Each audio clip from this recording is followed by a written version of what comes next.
พุทธคุณวางไว้กลางเกล้าเพื่อป้องกันเหล่าภัยลินสิ้นทั้งหลายธรรมคุณทูลวางไว้กลางใจเพื่อช่วยฮื้อหูทั่วถึงชั่วดีสังฆคุณทูลไว้ในชีวิตเพื่อช่วยพิษพ้นทุกข์เป็นสุขีด้วยบุญอภิวันนัญชลีสวัสดีโดยการนิรันดร์เทิน10 นิ้วกราบแนบใต้ไหวสาปารมีธรรมในครูบาอาจารย์พระมหาเถรานุเถระท่านเจ้าคณะพระสังฆาธิการทุกรูปทุกตนที่มีโอกาสเปิดเครื่องรับฟังรายการเสียงธรรมก่อนรับตาตั้งสถานีวิทยุเพื่อการศึกษาพระพุทธศาสนาและวัฒนธรรม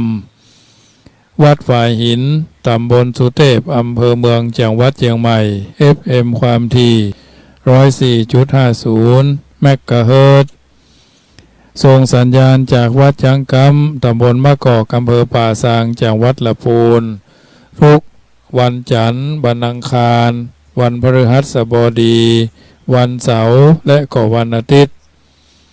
วันจันทร์วันพฤหัสบดีวันจันทร์ถึงวันพฤหัสบดีเวลาทุ่มเกิงถึง2 ทุ่มเกิงวันอังคารทุ่มเกิงถึง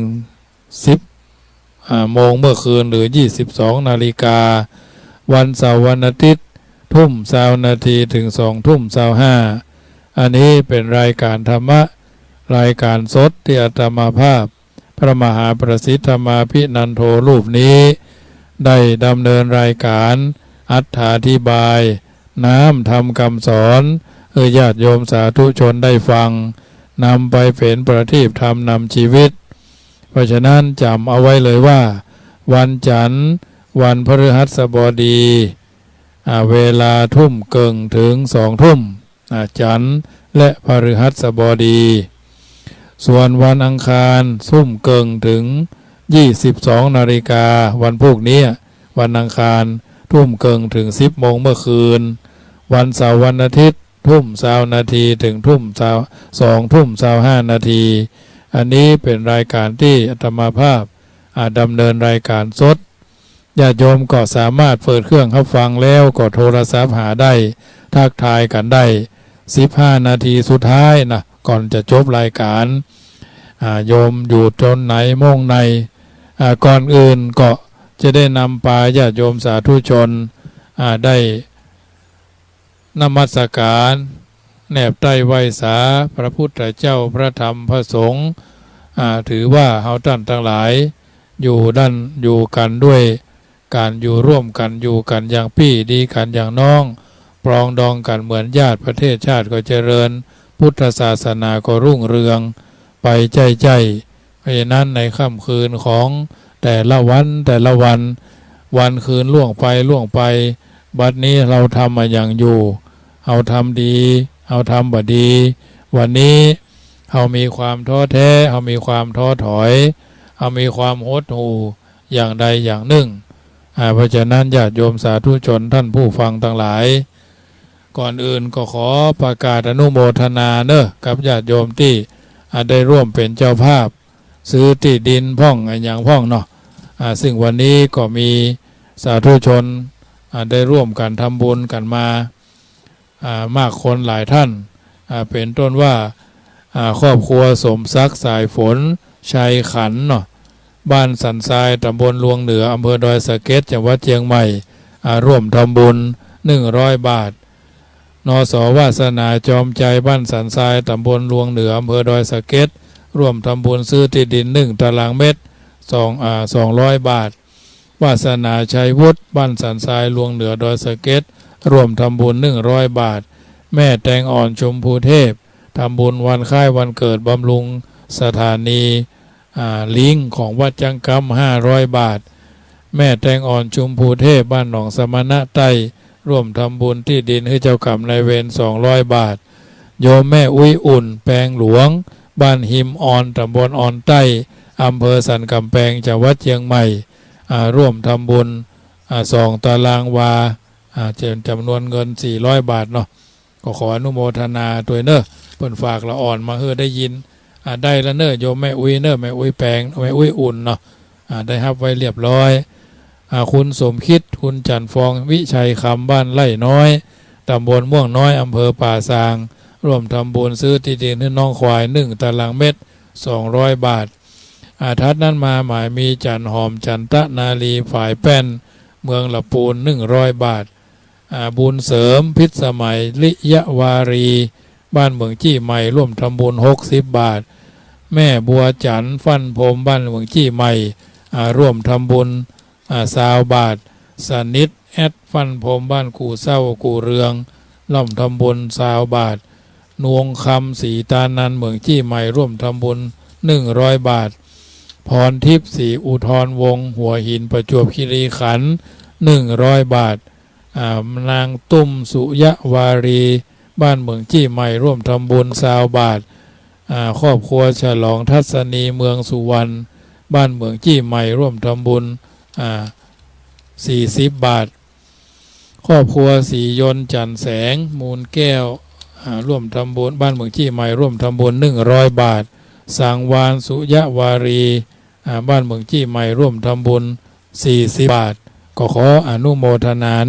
กับญาติโยมสาธุชนที่ตั้งใจรวบรวมจตุปัจจัยกันมาคนละเล็กคนละน้อยถือว่าศรัทธาของท่านช่วยวัดช้างคำได้นานเนาะอันนี้ก็ขออนุโมทนา ยายเพชรสี่กอกบ้านแกหมู่เจ็ดม่วงน้อยร่วมทำบุญ100 บาทโมทนาไว้ณที่นี้ถวยเนอะที่สำคัญก็ขอประชาสัมพันธ์ข่าวสารงานบุญเนอะวัดจังกำจะทำบุญทอดกฐินในวันที่3 พฤศจิกายน 2562 เวลา 8 นาฬิกาโดยตรงณวัดจังกำและเชิญร่วมทำบุญเป็นเจ้าภาพกันเทศมหาชาติ13 กัน13 ผูก13 14 15 16 17 17 ผูกเนาะ17 18 ผูกก็จะเทศกันวันที่30 เดือนธันวาเจ้าภาพกันเทศกันละ2,500 บาทนะกัน 2,500 บาทหรือตามเจตนาจำนวนกองก็กองละ109 บาทญาติโยม109 บาทเนาะอันนี้ก็แล้วแต่เจตนาของท่านหรือจะร่วมเป็นเจ้าภาพพิมพ์หนังสือธรรมะเวสสันดรมหาเวสสันดรชาดกเนาะซึ่งก็เป็นการรวบรวมข้อมูลเกี่ยวกับการเทศธรรมมหาชาติเป็นตัวลายลักษณ์อักษรเอาไว้เป็นที่ระลึกว่าเขาจัดการเทศมหาชาติเวสสันดรสะท้อนธรรมเนาะ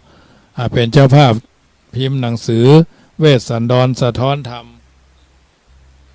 ญาติโยมสาธุชนได้พิมพ์ไว้เป็นที่ระลึกเอาไปอ่าน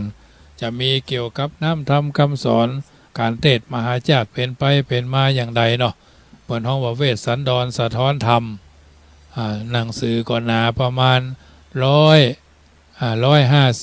150 กว่าหน้าเนาะญาติโยมเล่มละ100 บาทก็เป็นเจ้าภาพกันได้ต้องการพิมพ์จำนวน1,000 เล่มเป็นอนุสรณ์ในการจัดทำเทศมหาชาติอาตมาภาพจัดตั้งทำหลวงมาเป็นเวลา13-14 ปีเข้ามาแล้วญาติโยมเพราะฉะนั้นเราก็ช่วยกันเราจะทำอันนั้นอันนี้แจกก็รู้สึกว่ามันจะ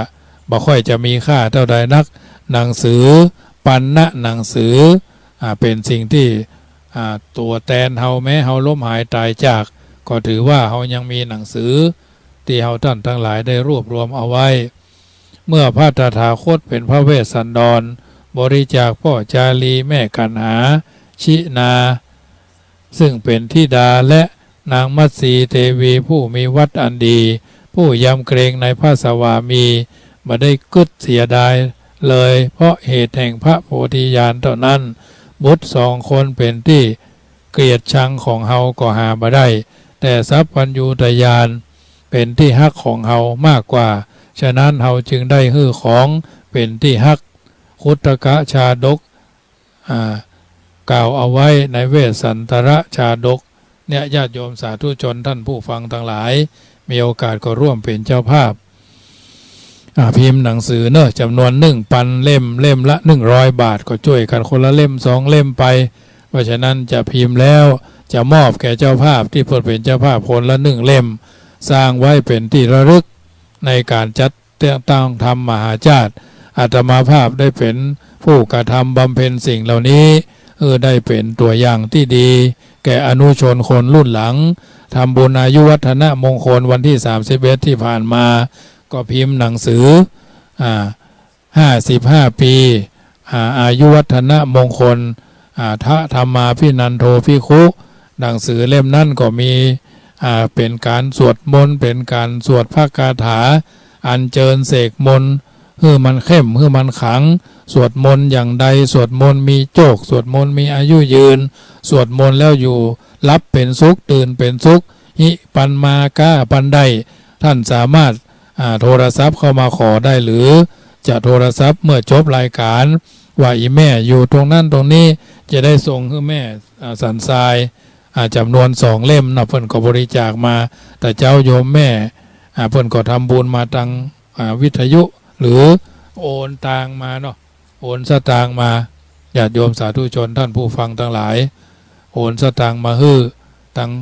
จำนวน600 บาทก็ขออนุโมทนาเนอะกับโยมแม่ที่อำเภอสันทรายเพิ่นเป็นคนทางภาคกลาง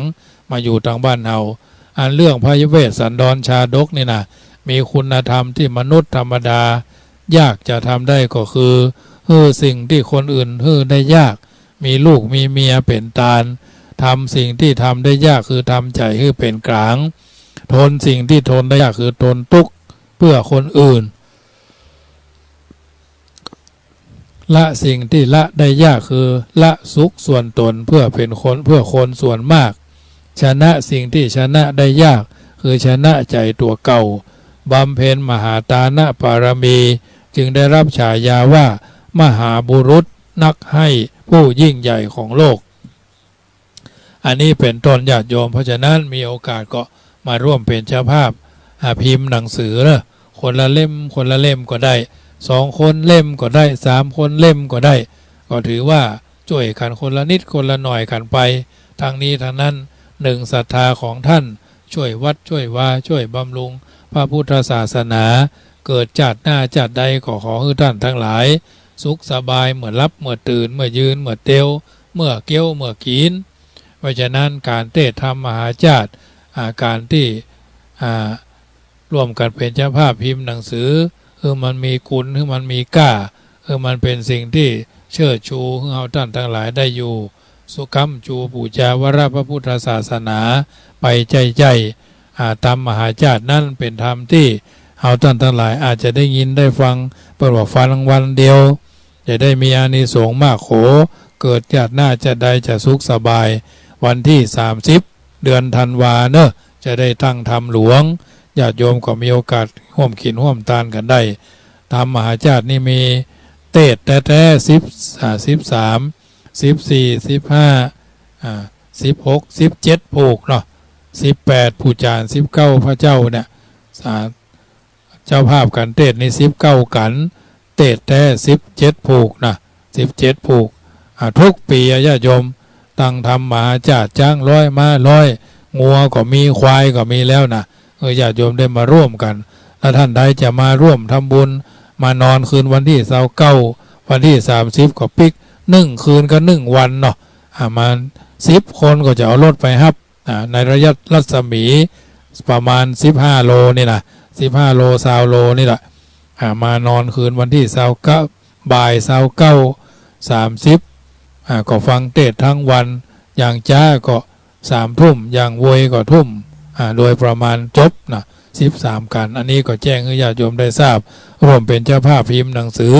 คนละ1 เล่ม2 คน1 เล่ม4 คน1 เล่มก็ได้เล่มละ100 บาทจะพิมพ์จำนวน1,000 เล่มนะโทรศัพท์เข้ามาได้ที่0861875325บัดเดียวบ่ต้องโทรนั่นเนอะแหม15 นาทีก่อนจบรายการก็โทรมาหรือจะโอนทางธนาคารก็ได้ที่ธนาคารกรุงไทยโรตัสป่าซาง1 เล่ม100ก็ที่ธนาคารกรุงไทยโรตัสป่าซางชื่อบัญชีก็พระมหาประสิทธิ์ธรรมาภินันโทญาติโยมสาธุชนท่านผู้ฟังทั้งหลายมีโอกาสก็โทรเข้ามาได้เนอะน้ำธรรมคำสอนในทางพระพุทธศาสนาญาติโยมสาธุชนท่านผู้ฟังทั้งหลายฮัลโหลว่าจะได้กำลังออกรายการอยู่เนอะอยู่ก่อนเที่ยง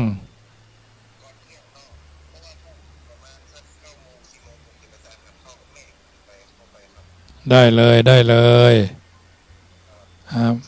สาธุสาธุญาติโยมสาธุชนเนอะมีโอกาสก็ร่วมกันช่วยกันพิมพ์หนังสือเป็นที่ระลึก4 คน1 เล่ม2 คน1 เล่มคนเดียว1 เล่มก็ได้การสร้างหนังสือตัว1นะเท่ากับสร้างพระพุทธรูป1 องค์เนอะญาติโยมไม่ใช่ว่าจะมาว่าไปเรื่อยเพราะฉะนั้นมีโอกาสก็โทรเข้ามาโอนเข้ามาได้ที่ธนาคารกรุงไทยโรตัสป่าซางนะ7980086805นะ7980081825ได้เนอะฉะนั้นโทรศัพท์เข้ามาหาได้เมื่อมีโอกาสมีจังหวะมีเวลากองทุนในการพิมพ์หนังสือของวัดจังกำทางนี้ท่านนั้นถือว่าเขาช่วยกันส่งเสริมสนับสนุนกิจกรรมเหล่านี้เป็นการสร้างสิ่งที่ดีที่งามปรากฏแก่พระพุทธศาสนามีโอกาสก็ร่วมกันได้คนละเล็กคนละน้อยคนละนิดคนละหน่อยตามที่เขามีความพร้อมนะธนาคารกรุงไทยการ เผยแผ่พระพุทธศาสนา7980086805ก็ได้แล้วแต่เรามีความพร้อมที่จะทำบุญกันมา7980021894นั่นเป็นกองทุนควายเนาะกองทุนควายสำหรับ7980086805นี่พิมพ์หนังสือมหาชาติเวชชันดรชาดกนะ7980086805นะอันนี้พิมพ์หนังสือจำนวน1,000 เล่มละ100 บาทอันนี้ก็แล้วแต่จิตศรัทธาของท่านเนอะเมื่อค่ำยามแรงวันนี้จะได้อู้เรื่องของหู้ใจคนด้วยจริต6อันการที่คนเฮาอยู่ร่วมกันระบบครอบครัวหรือเป็นระบบสังคมมนุษย์เฮานั้นจำจะต้องพบปะอู้คุยเจรจาทักทายเป็นธรรมดาแน่นอนว่าแต่ละคนที่เฮาคบหาอู้จ๋านั้นย่อมต้องมีอุปนิสัยคล้ายคลึงกันพ้องแตกต่างกันพ้องบางเตื้อทำเมื่อเฮาซึกสงสัยหรือบ่เข้าใจว่าจะใดเนี่ยคนนั้นต้องเป็นอย่างอี้คนนี้ต้องเป็นจะอันเช่นบางคนชอบเกี้ยวกราดบ่ฟังเหตุบ่ฟังผลของไผมุทะรุดุดันบางคนฮักสวยฮักงามพอดีพอให้บางคนดูดีมีศิลปะบางคนชอบวิตกกังวลเรื่อยไปกึดนักกับทุกเรื่องจนบ่สามารถเข้ากับไผคนใดคนหนึ่งได้แม้แต่สามีแม้แต่ผัวแม้แต่ภรรยาแม้แต่เมียที่อยู่ด้วยกันนอนด้วยกันมาเป็น10 ปีก็ย่ำเข้าใจนิสัยใจคอของกันและกันเป็นแท้เป็นว่าเป็นเหตุให้ยาร่างกันในที่สุดก็เป็นได้ในทางพระพุทธศาสนาของเฮานั้นมีพุทธวิธีอยู่อย่างหนึ่งที่ทำให้เฮารู้ว่าจิตใจของคนแต่ละคนนั้นมีพื้นฐานของอุปนิสัยอย่างใดทำให้เฮาสามารถปรับตัวเองได้เมื่อเฮารู้แล้วว่าคนนี้มีพื้นฐานจิตเป็นอย่างนี้จึงแสดงออกมาอย่างนี้คนนั้นเป็นอย่างนั้นเพราะเขามีพื้นฐานใจแบบนี้พุทธวิธีที่จะกล่าวถึงเนี่ยท่านห้องว่าจริตคือความประพฤติที่เป็นพื้นฐานของคน6ประการคือราคะจริตโทสะจริตโมหะจริตศรัทธาจริตพุทธิจริตวิตกจริตคนเฮานั้นจะแสดงออกอย่างใดอย่างหนึ่งในจริต6ประการสุดแท้แต่ว่าจะมีจริตใดเป็นเจ้าเรือนเป็นตัวครองเป็นตัวบังคับเป็นตัวบัญชาบางเตื้อในคนหนึ่งอาจจะไม่ได้มีเพียงจริตเดียวเท่าอันอาจมีจริตตั้งแต่2ประเภทขึ้นไปผสมผสานอยู่ในจิตของตนก็ได้อย่างใดก็ตามจะต้องมีจริตเพียง1ประการเท่าอันที่จะเป็นเจ้าเรือนคือความประพฤติของตัวตนที่แสดงออกมามากที่สุดเมื่อได้ศึกษาจริต6ประการแล้วจะทำให้เราเกิดความเข้าใจในตัวของคนอื่นนักยิ่งขึ้นทำให้เกิดสัมพันธภาพระหว่างเขากับเฮาระหว่างเฮากับเขาระหว่างเธอกับฉันระหว่างฉันกับเธอระหว่างมึงกับกูระหว่างกูกับมึงเป็นต้นจะทำให้การอยู่ร่วมกันสบายอกสบายใจบาจีออดจีแอดงองอดงอแงดงุดงิดงุ่นง่านทางนั้นทางนี้นะญาติโยมแต่มีความเข้าใจกันโอ้ยม่วนทักทายกันเป็นจะใดเธอเป็นจะใดดาริ่งเป็นจะใดที่รักว่ากันพ่อมันเป็นจะใดแม่มันเป็นจะใดว่าใดน้องว่าใดพี่ว่านายอ้ายว่านายเธอว่านายสูว่าใดข้าก็ม่วนกันไปฉะนั้นเมื่อเฮาเข้าใจคนอื่นกลายเป็นทำเมื่อเฮาเป็นคนเคารพรักนอบนบนับถือซึ่งกันและกันไปในที่สุดในบุคคล6จริตก็คือคนราคะจริตคนโทสะจริตโมหะจริตคนศรัทธาจริตพุทธิจริตวิตกจริตในคัมภีร์หนังสือวิสุทธิมรรคได้กล่าวถึงการมีปฏิสัมพันธ์กันของจริตไว้เป็นคู่นี้ว่าเพราะเหตุที่ในบุคคล6จำพวกนั้นคนราคะจริตเวลาประพฤติกุศลย่อมมีศรัทธากล้า เพราะศรัทธาเป็นคุณที่ใกล้ต่อราคะจริงอยู่ในฝ่ายอากุศลราคะเป็นโทษที่สดใสบะมอซอฉันใดฝ่ายกุศลศรัทธาก็เป็นคุณที่แจ่มใสบะมั่วซั่วฉันนั้นราคะย่อมแสหาวัตถุกรรมฉันใดศรัทธาก็แสวงหาศีลาที่คุณฉันนั้นราคะบะทิ้งสิ่งที่บะใจประโยชน์เกื้อกูลฉันใดศรัทธาก็บะสละสิ่งที่เป็นประโยชน์เกื้อกูลฉันนั้นเพราะเหตุนั้นคนศรัทธาจริตจึงเป็นสภาคมีส่วนเสมอกันแห่งราคะจริตส่วนคนโทสะจริตเวลาประพฤติกุศลย่อมมีปัญญากล้าเพราะปัญญาเป็นคุณใกล้ต่อโทสะจริงอยู่ในฝ่ายอกุศลโทสะเป็นโทษที่บ่มีเยื่อใยบัติดพันอารมณ์อันใดฝ่ายกุศลปัญญาก็เป็นคุณที่บ่มีเยื่อยางบ่พัวพันอารมณ์ฉันนั้นแถมอย่างหนึ่งโทสะฝ่ายหาแต่โทษแต่ที่บะเป็นจริงฉันใดปัญญาก็สอดหาโทษที่เป็นจริงฉันนั้นเป็นจริงฉันนั้นโทสะเป็นไปโดยอาการบ่เอื้อต่อสัตว์อันใดปัญญาก็เป็นไปโดยอาการบ่เอื้อสังขารฉันนั้นเพราะเหตุนั้นคนพุทธิจริตจึงเป็นสภาคแห่งคนโทสะจริตฝ่ายว่าคนโมหะจริตเมื่อพยายามทำกุศลธรรมที่ยังบ่เกิด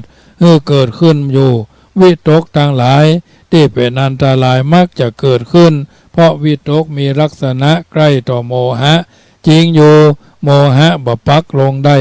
บ่ปักลงไปได้เพราะมัวมุ่นวายฉันใดวิตกก็บ่ยุดลงได้เพราะมัวตึกบ่มีประการต่างๆฉันนั้นแถมอย่างหนึ่งโมหะเป็นโทษที่โอนเอ็นเพราะความบ่ปักใจมั่นฉันใดวิตกก็เป็นธรรมที่วันไปมาเพราะความคิดโวยฉันนั้นเพราะเหตุนั้นคนวิตกจริตจึงเป็นสภาคแห่งโมหะจริตว่ากันว่าคนที่นักมากไปด้วยประโยคคือการแสดงกิริยาวาจาน่าพอใจในกรรมที่ดีงามมาแต่ปางก่อนก็ดีคนที่จุติจากสวรรค์มาเกิดในมนุษย์โลกก็ดีย่อมเป็นคนราคะจริตคนนักไปด้วยกรรมอันเป็นเวรคือฟันเขาตีเขาฆ่าเขาจองจำเขาในปางก่อนก็ดีคนที่จุติจากนรกคือกำเนิดงูมาเกิดในมนุษย์โลกนี้ก็ดีย่อมเป็นคนโทสะจริตอันเนี้ยญาติโยมสาธุชนท่านผู้ฟังทั้งหลายสิ่งต่างๆเหล่านี้เพิ่นบอกว่าก็รอยเท้าของคนเจ้าราคะเป็นรอยกระโยงกลางรอยเท้าของเจ้าโทสะเป็นรอยขยุมรอยเท้าของคนเจ้าโมหะเป็นรอยเลอะเลือนรอยเท้าเช่นนี้เป็นรอยเท้าของท่านผู้มีหลังคาอันเปิดแล้วเป็นต้นเมื่อเอาท่านทั้งหลายสาธุชนคนดีได้ยินได้ฟังสิ่งเหล่านี้เพิ่นว่าคนราคะจริตนั้นมักเป็นคนมีบุคลิกดีน้ำเสียงเจรจาไพเราะสนอหูเป็นคนเจ้าสำอางแต่งตัวเรียบร้อยสวยงามชอบจินตนาการเพ้อฝันเรื่อยไปคนโทสะจริตเป็นคนโคตรง่ายขี้เกียจขี้งอนอย่างนิดอย่างน้อยก็ทำเป็นโมโหโทโส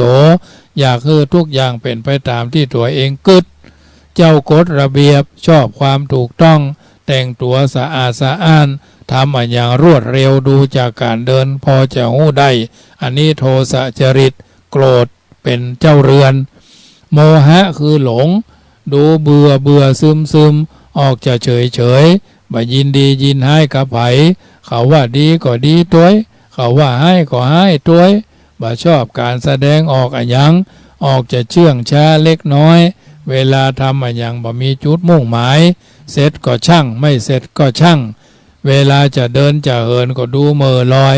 ไร้จุดหมายชอบกลโมหะจริตคือหลงศรัทธาจริตเป็นคนยึดมั่นลองได้เชื่ออย่างแล้วหัวปักหัวปั๊มอยู่อย่างนั้นบ่เปลี่ยนแปลงยึดถือในความคิดของตัวนัก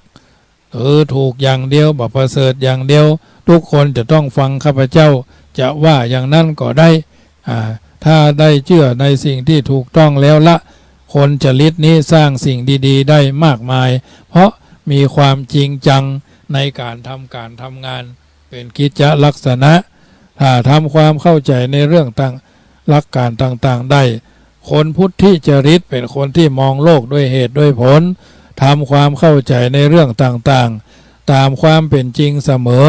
เป็นคนที่อู้โดยง่ายเพราะพุทธิจริตเป็นคนที่ยอมรับความคิดของคนอื่นได้ดีเป็นคนใฝ่ดีมักทำเรื่องดีๆเกิดขึ้นเสมอหน้าตาก็แลดูผ่องใสเบิกบานคนวิตกจริตชื่อก็บอกแล้วว่าวิตกกึดนักฟุ้งซ่าน